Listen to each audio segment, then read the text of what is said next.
When we see it, you see it. That's what breaking news is. So disgraced former Congressman George Santos faces a judge and learns his fate. Some breaking news right now. Former Republican Congressman George Santos was just sentenced to 7 years behind bars.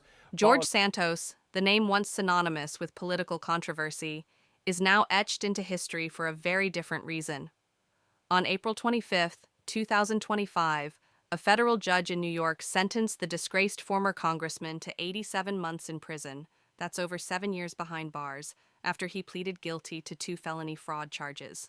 The sentence, delivered by U.S. District Judge Joanna Siebert, followed intense calls from prosecutors who painted Santos as a pathological liar, driven by unrestrained greed and a voracious appetite for fame.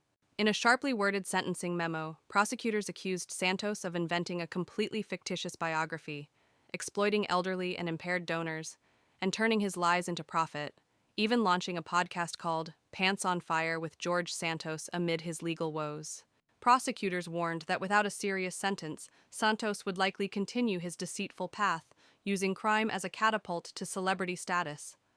His legal team, however, pleaded for leniency, pushing for the minimum of just 2 years. They argued Santos lacked a prior criminal record and that his fraudulent actions were driven more by desperation during his campaign than by malicious intent. But the court wasn't buying it. In 2022, Santos was elected to Congress, but it didn't take long before cracks in his story began to show.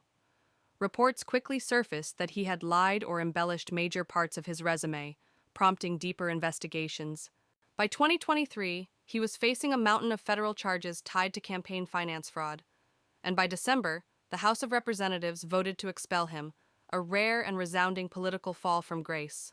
Now, Santos begins a new chapter, not in the halls of Congress, but in a prison cell, a chilling reminder of how lies, power, and greed can destroy a public life built on fiction. This is what happens when truth takes a back seat to ambition.